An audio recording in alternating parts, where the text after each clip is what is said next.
दोस्तों नमस्कार। कुछ अपडेट ये है भाई साहब कि हमारा आपका जो सबसे महत्वपूर्ण केस है यानी कि बैंक पेंशनर्स का एमसी सिंगला साहब का केस जो अब बिल्कुल किनारे पर ही है।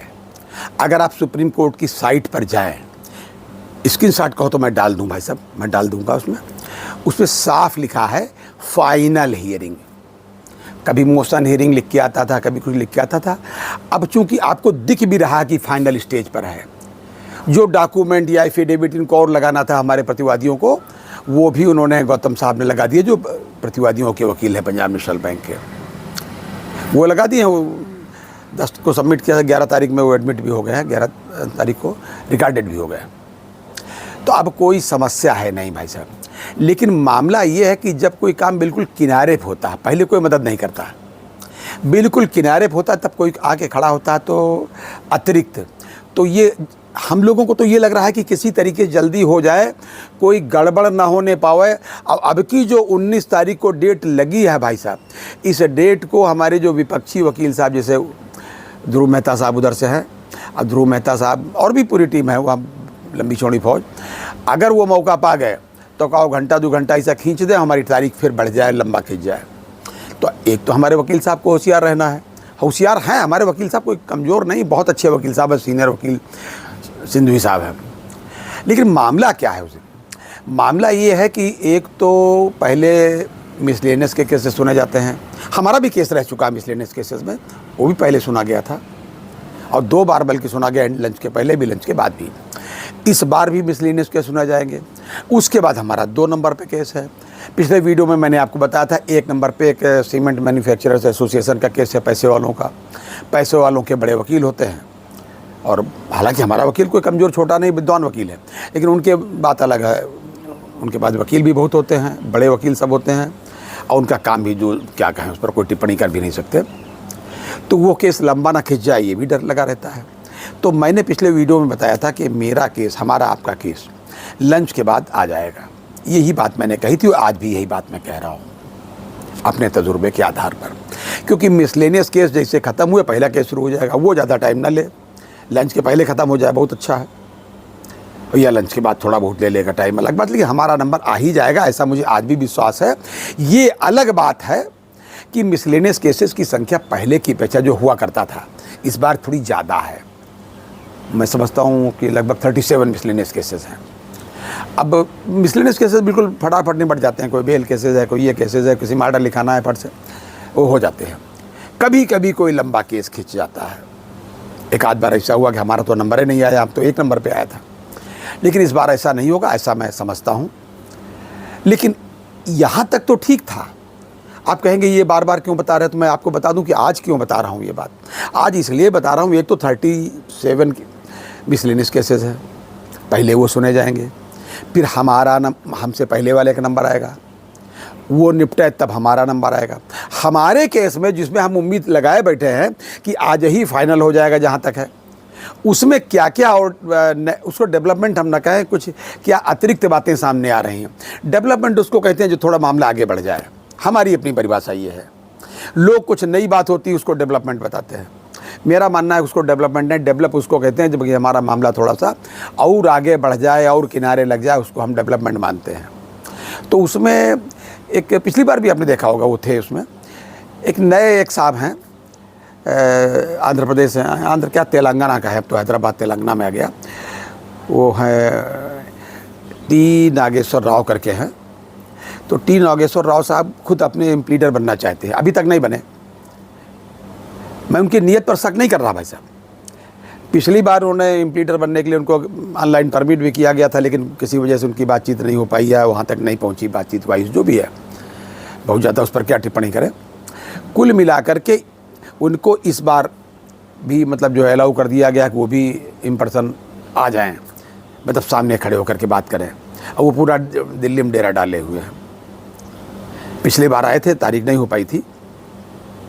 पिछली बार में 12 तारीख को जैसा भी नहीं आए थे तो भाई मतलब हमारा केस हट गया था, फिर 13 को भी नहीं लगा, लेकिन तब से वो दिल्ली में डेरा डाल रहे हैं। जो सूचना है वो वापस हैदराबाद नहीं गए, जो दोबारा चले आते हैं। बहुत दूर है भी नहीं दिल्ली से हैदराबाद, लेकिन जो भी है तो वो भाई साहब भी रहेंगे इस बार।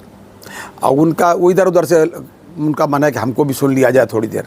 अच्छा, उनका मेन क्या चीज़ है जो सुनने में आया, जो फिल्टर्ड न्यूज़ या जो स्मगल्ड न्यूज़ सुन करके मेरे पास आई है, वो उसमें यह है कि वो केवल और ज़्यादा से ज़्यादा वही प्लीड देंगे कि आरआरबी का जो केस है, आरआरबी वालों को तो पहले, उनकी तो खैर बातें अलग थी, आरआरबी वालों को पहले तो पेंशन नहीं मिली, और जब पेंशन मिली तो जस्टिस जोसेफ कुरियन साहब थे, भगवान उनको मतलब उनके ऊपर कृपा बनाए रखे, जस्टिस जोसेफ कुरियन साहब की कृपा से ये अप्रैल 2018 में, मुझे लगता है 24 अप्रैल थी, तो ये उनका डिसीजन आया था, तो उन्होंने पेंशन दे दी।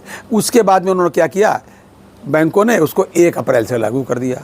अरे भाई, जब equal pay for equal work उन्होंने मांगा था तो जब से पेंशन बैंकिंग इंडस्ट्रीज में, तब से दीजिए, नहीं माने तो फिर कंटेम्प्ट पिटीशन फाइल की, उसका नतीजा ये होगा उनको शुरू से पेंशन जैसे हमको आपको मिलती है ऐसे उनको भी मिल गई। तो यही सब प्ली लेकर के कि अपडेटेड पेंशन जब उनको मिली है तो भाई हमको मिले, इसे यही सब अपना प्ली लेकर के आएंगे।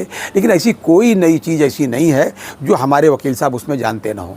मैं उनकी नीयत पर शक नहीं करता, उनकी अपील पर भी हम कुछ नहीं कहते, अपील हर आदमी करता, अपनी किया करे, सबका अपना अलग अलग अधिकार है। मैं केवल ये कहूँगा जब काम किनारे होता है तब उसमें इस तरीके की बातें, मुझे तो ऐसा लगता है कि ये एक बाधा जैसी, उनकी नीयत नहीं बाधा डालने की हो सकती है, ऐसा नहीं, मैं उनकी नीयत पर शक नहीं कर रहा हूँ, लेकिन ऐसा बाधा जैसी हो सकती है, जैसा लगता है कि थोड़ा और खसक जाएगा बिना बात के। भाई हमारे प्रतिवादी वकील साहब तो, ध्रुव मेहता साहब तो और उनकी पूरी टीम तो चाहती है कि कोई ऐसा लग जाए कि फिर अगली तारीख मिले, मामला फाइनल ना हो पाए, और जब तक वो हारते नहीं तब तक वो प्रतिवादी अपने को जीता मानते हैं, जबकि हमारा केस पूरा लगभग जीता हुआ है। जब तक ऑर्डर नहीं हो रहा तब तक भाई हम बैठे हैं इंतज़ार में, बैठे तो इंतज़ार में एक ज़माने से हैं। फरवरी 2026 को 10 बरस हो गए हैं भाई साहब, 3 फरवरी 2026 को MC सिंगला साहब का केस सुप्रीम कोर्ट में, इसके पहले हाई कोर्ट में था, जहाँ दुर्भाग्य से या जैसे भी हम अपनी बिना तैयारियों की वजह से केस लूज़ कर गए थे। तो मेरा आपसे यही बताना है, अवगत कराना है कि भाई साहब मुझे उसमें कोई मदद मिलने की उम्मीद कम दिख रही है। अगर इनको मदद करना है तो ये हमारे जो वकील साहब हैं उनको जाकर के अपनी बात बताते, उनसे मिल लेते, उनकी मदद करते, उनको डॉक्यूमेंट सबमिट कर देते, एडवोकेट सेवाराम को जाकर के बता देते कि साहब ये डॉक्यूमेंट्स और ले लीजिए अगर आपने ना लगाए हो तो, या और ज़्यादा मदद करने का इनका मन था तो और एक आध कोई बड़े वकील ला करके इनकी समर्थन में दे देते, कपिल सिब्बल टाइप के आदमी को कि साहब ये खड़े हैं, इनकी फीस हम दे रहे हैं। ये मतलब हम उनको ऐसा कह नहीं रहे हैं।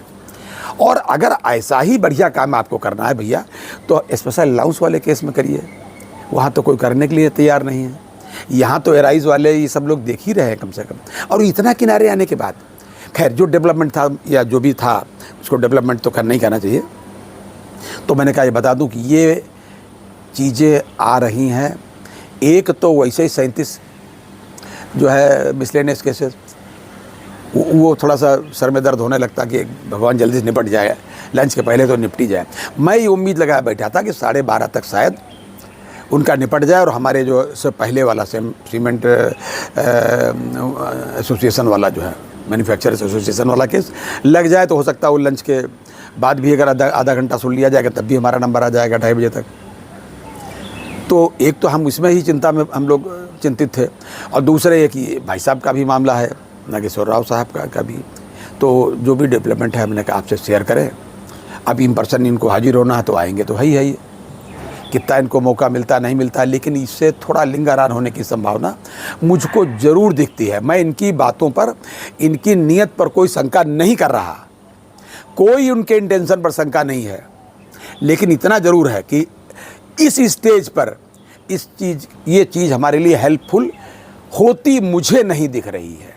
हो जाए अच्छी बात है भाई, साधुवाद है उनको, मैं उनको क्रिटिसाइज़ नहीं कर रहा, लेकिन इतना ज़रूर कहूँगा कि जिसे उसमें आवाम प्लीडर बन करके MC से माफ़ कीजिएगा स्पेशल अलाउंस वाले केस में तो और अच्छा लगेगा। ये था अभी तक का अपडेट। अगली बार फिर किसी अपडेट के साथ हाजिर होता हूँ, तब तक के लिए इजाज़त दीजिए। और हाँ, इन सब चीज़ों से घबराने की ज़रूरत नहीं, बैंक पेंशन अपडेशन हो करके रहेगा और MC सिंगला साहब का केस आप जीतेंगे, निर्णय आपके पक्ष में होगा। और भाई साहब मिलने वाले एरियर को मैं उम्मीद करता हूं कि बरसों तक आप अपने खुद के ऊपर इस्तेमाल करेंगे, ये मुझे इसी उम्मीद है। जय हिंद, जय भारत, नमस्कार।